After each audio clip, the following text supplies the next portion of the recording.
Welcome back to Viewpoint. I'm Chris Kenny. I want to get into the carbon tax and climate change as a major election issue. And joining me now from Brisbane is the Parliamentary Secretary for Climate Change, Yvette D'Ath. Thanks for joining us, Yvette. Good evening, Chris. Look, I want to ask you firstly, what was the carbon price when Kevin Rudd was returned as Prime Minister just a month ago? Well, as you know, we were shifting the price to $25.40, but now we are going to be moving to an emissions trading scheme 1 year earlier, so we'll have that coming in on 1 July of next year. Yeah, but when Kevin Rudd came back to the Prime Ministership, it was $23, right? And it's now... Yes. And now how much? Now it's gone up since he's been back, right? I think we moved it to $24. You think we moved it to 24? Sorry, the exact figure just escapes me at the moment, but I think it was around $24. You don't know what the exact carbon tax rate is at the moment per tonne? No, we've sort of moved on from that discussion and we're talking about the emissions trading scheme, so the figure, it just escapes me right now, but it's around $24. Yeah, you've moved on from that discussion, but companies are still paying that. The carbon tax is still being levied as we speak now. They are. Yeah. They are. And it will be for at least another year. Yes, yes. Now, if you were to win government and come back and form government after the election with Kevin Rudd still as Prime Minister and make this change to the carbon tax you've been talking about, the only thing that you'd need to change in terms of amending the legislation would be to change the date, wouldn't you? There's one date in there. Instead of starting a floating price on July the 1st, 2015, you'd change it to July the 1st, 2014. Oh, look, I wouldn't sit here and try to claim that that is the only amendment that would need to be made in legislation. I'm not aware of what other legislative changes may need to be made. Obviously, there's a lot of work to be done to bring the emissions trading scheme forward 1 year and to make that work.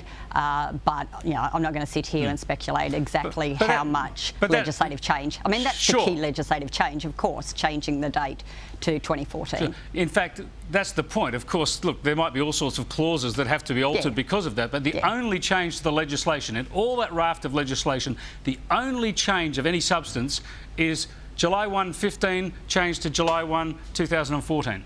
That's certainly the major change.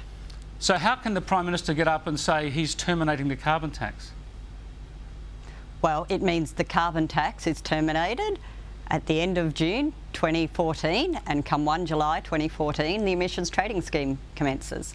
So it's terminating it 1 year earlier. Yeah, so he's changing Julia Gillard's carbon tax package by changing one date. That's all that's changing. Well, it might not sound significant to you, Chris, but bringing the emissions trading scheme forward 1 year is very important. And it follows through with the commitment that we made to the Australian people. In 2007, we went out there promising an emissions trading scheme. In fact, in 2010, we went out committed to delivering an emissions trading scheme. And now, with the changes that the Prime Minister has announced, we're able to deliver that 1 year earlier. Now, the reason that you're moving to the floating price 1 year earlier is because of the pressure on the economy, the cost of the carbon tax on families, on the cost of living and on business. Is that right? Well, we're moving it forward 1 year earlier because this is what we were committed to do for the Australian people. There is no doubt that it will ease pressures with households and it will help business. Why will it help business? Because it means we're moving to a market-based mechanism sooner, and the market will set the rate, and that will help business. For the last 3 years, Tony Abbott's been criticising the carbon tax and saying that it is putting pressure on families, is putting pressure on the cost of living, is hurting business. Here's what you said in a speech in April this year on this very issue.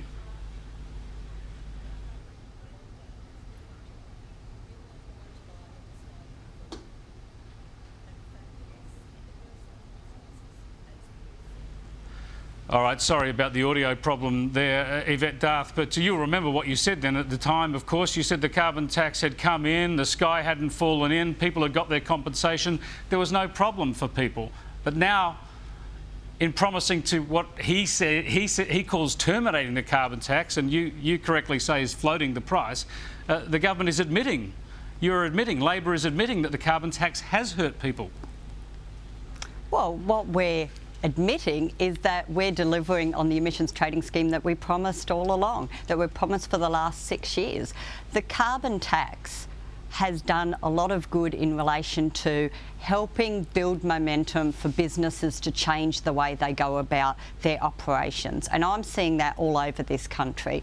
We said all along that it would increase costs. We said that. We were very honest about bringing the carbon tax in. It would increase costs. That's why we provided household assistance. That's why we provided assistance to industry. That's why we provided incentives for businesses to innovate and to become more energy efficient and to reduce their costs. So but we said all that. We were very upfront about it. But Kevin Rudd says he wants to terminate it because he thinks those costs are too burdensome on families and business, even though the compensation is there.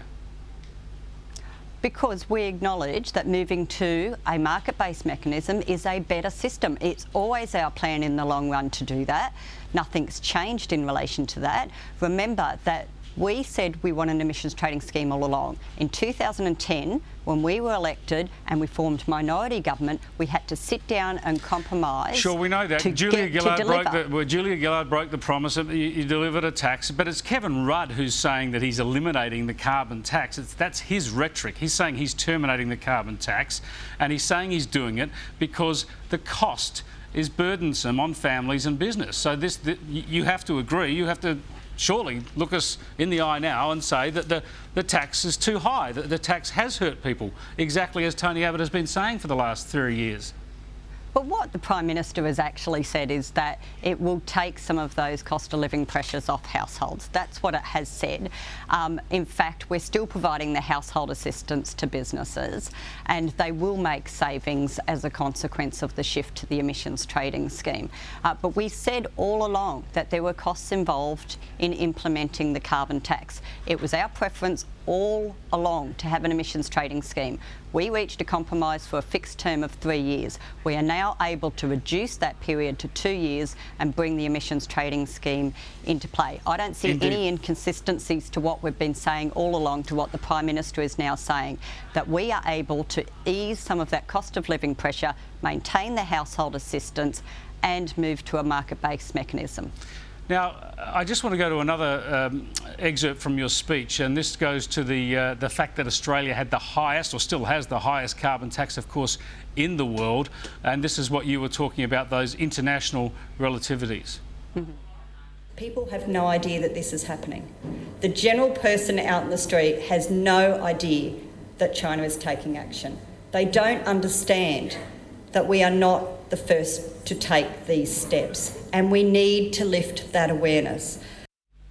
So your argument there, Yvette D'Ath, is that the rest of the world was acting too, and Australia is all going along swimmingly, whereas, again, the reason that you're shifting to a floating price as quickly as you can now, they're getting rid of the carbon tax, terminating it in Kevin Rudd's language, is because we have put ourselves too far ahead of the rest of the world. No, not at all. It was the right thing to do to get us on the path to have an emissions trading scheme. As I said, it was part of the multi-party committee that we formed when we were elected into minority government in 2010, so we could achieve the long-term aim of having an emissions trading scheme that brings us in line with 31 countries and around 500 million people operating under a market-based mechanism. But there's no country in the world that has an emissions trading scheme or a carbon tax as extensive across the economy as ours, nor anywhere near as high as ours. So that's why you're having to backtrack. You got ahead of the rest of the world. Well, I don't agree. And in fact, what we have seen is reductions in... Then why aren't we leaving it in place? Because we said all along that our commitment was to move to an emissions trading scheme. Nothing's changed. We are moving the emissions trading scheme forward 1 year. We are still delivering on our long-term commitment for an emissions trading scheme that brings us in line with countries all over the globe that are actually taking this matter seriously and taking action to reduce emissions.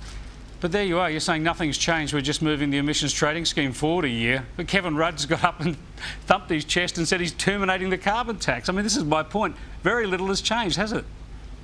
Well, I'm saying when you're making comparisons about what's happening globally, my point is that in the long term, we are delivering the emissions trading scheme as we said all along. So by scrapping the carbon tax 1 year earlier and bringing in the emissions trading scheme, we are in fact delivering on our commitment 1 year sooner than we otherwise would have. And that's a good thing for the community, it's a good thing for business, and it brings us more in line internationally.